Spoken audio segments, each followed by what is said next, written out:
ठेवलेस माझ्या खोलीत? काय ग, काळोख का करून ठेवलास?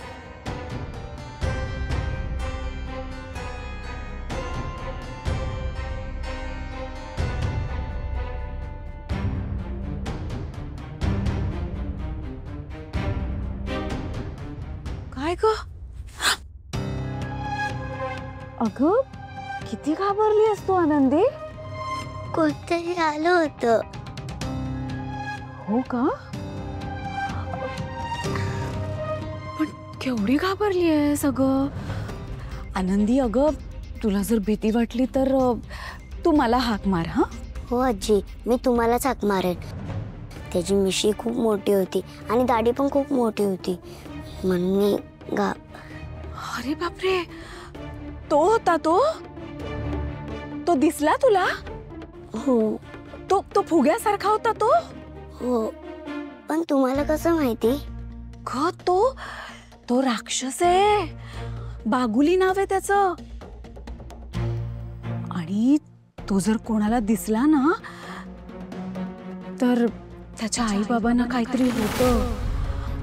त्याच्याशी बोलू नकोस तू, आणि मला नक्की बोलव.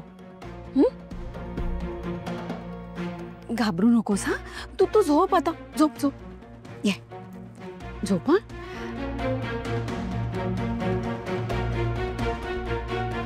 झोप हा.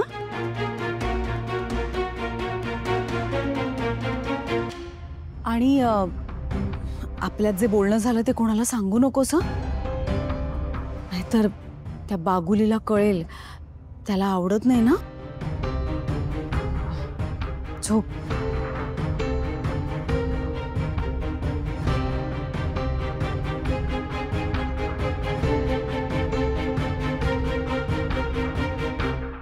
तुम्ही जानू काय झालं?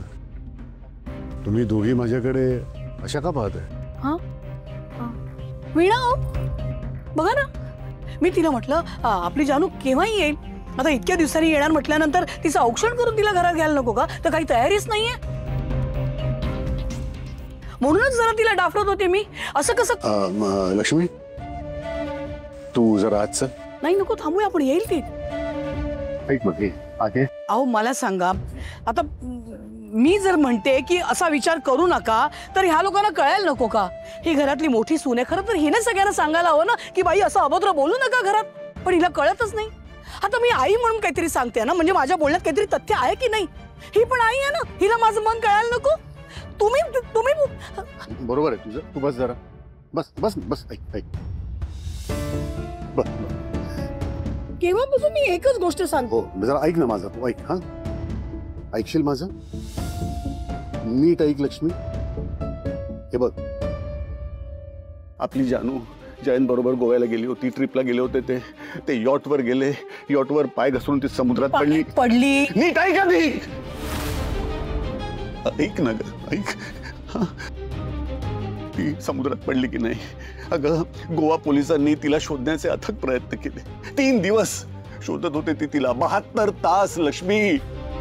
पण नाही सापडली ना त्यांना. आणि अगं ऐक ना, आणि असं जेव्हा होतं ना की एखादी व्यक्ती 72 तास सापडत नाही तेव्हा तिचं निधन झालं असं जाहीर केलं जातं.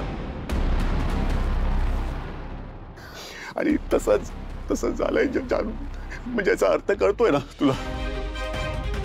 अगं याचा अर्थ आहे की आपली जानू आता आपल्याला कधीच दिसणार नाही. लक्ष्मी,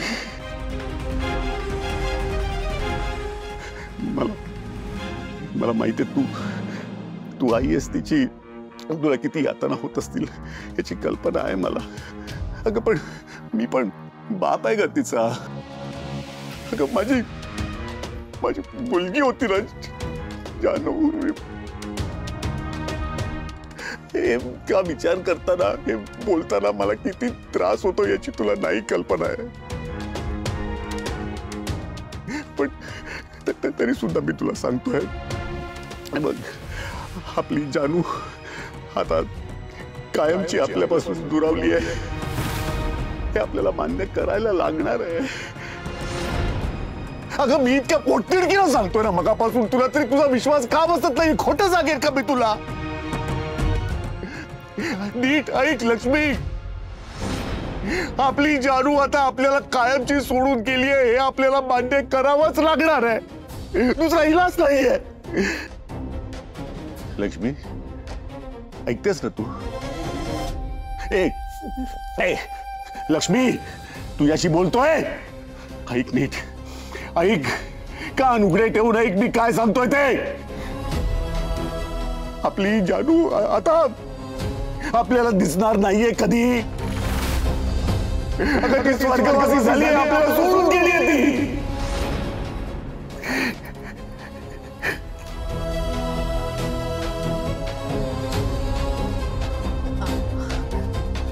आपली जानू परत घरी येणार नाहीये असं म्हणायचं तुम्हाला? हा नाही शरद,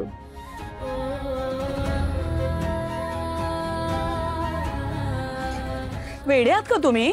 हो काहीतरी काय, केव्हाही येईल ती. हा अशी दारात येईल आणि जोरात हाक मारेल, आई आई मी आले, पटकन तूप रोटी करून दे. मी चिडेन तिच्यावर की किती उशीर केलास, निघाले मी की परत मला थांबवेल. अगं आई नको नको, आता नको मला. तो बघ पाऊस पडतोय, आई मी आधी जाऊन पावसात भिजून येते. ती धावेल, मी तिला थांबवेन. तुम्ही पण हाक मारा तिला. म्हणजे मी तिला म्हणेन ना की अगं आत्ता भिजून आलीस ना, पाण्यात पडली होतीस, आता कुठे जाते पुन्हा भिजायला, सर्दी होते तुला पटकन. मी ओरडेन तिला. हो मग ती ती ती ती गाल फुगेल आणि तुमच्याकडे येईल. पण तुमच्याकडे आली तरी तुम्ही परवानगी द्यायची नाहीये, तुम्हाला माहिती आहे ना. पाण्यात जरा भिजली की तिला सर्दी होते आणि मग रात्रभर तापाने फणफणते. मग तुम्हालाच बसावं लागतं तिच्या उशाशी रात्रभर. तेव्हा ती आली तुमच्याकडे परवानगी मागायला की तुम्ही लगेच म्हणायचं नाही जानू, अजिबात पावसात भिजायचं नाही, आईचं ऐकायचं. ती कसली ऐकते म्हणा. आणि त्यात जर तो हरीश आला तर मग झालं, दोघं मिळून उच्छाद घालतील इथे. बापरे, मी त्यांना ओरडणार, दोघांना ओरडणार, त्यांना सांगणार सासूबाईंना त्रास होतो, ओरडायचं नाही. आणि तुम्ही त्यांची बाजू घेऊ नका आणि मला म्हणू नका राहू दे लक्ष्मी, अगं करू दे त्यांना, काय मस्ती करायची ती. अहो सासूबाई चिडतील मग पुन्हा. आणि मी तिला ओरडेन, मी तिला सांगेन अजिबात अजिबात असं काही करायचं नाहीये. जाईल मग खोलीत बसेल, माझ्याशी दिवसभर बोलणार नाही ती, पण तिच्या आवडीचं काहीतरी करेन. पावभाजीच करेन तिच्या आवडीची, हो की नाही. मग पावभाजी खाईल तरी पण बोलणार नाही माझ्याशी, झोपून जाईल तशीच. मग मीच रात्री जाईन तिच्या उशाशी, केसात हात फिरवेन आणि तिची माफी मागेन. अहो काय पहाटेपर्यंत सगळं विसरून जाईल. तुम्ही असे काय बघताय माझ्याकडे? ती येणार आहे, इतक्यात येईल ती. आता मला त्रास देण्यासाठी तुम्ही हे सगळं करताय ना, पण मला फरक पडत नाही. मी जे हिला सांगितलं तेच तुम्हाला सांगते. आपली जानू केव्हा येईल? अहो येईल तिकडे दारात आणि म्हणेल, अहो ती म्हणेल, आपली जानू कधी येणार नाहीये. अगं बघापासून सांगतोय, तुला कळत नाहीये का?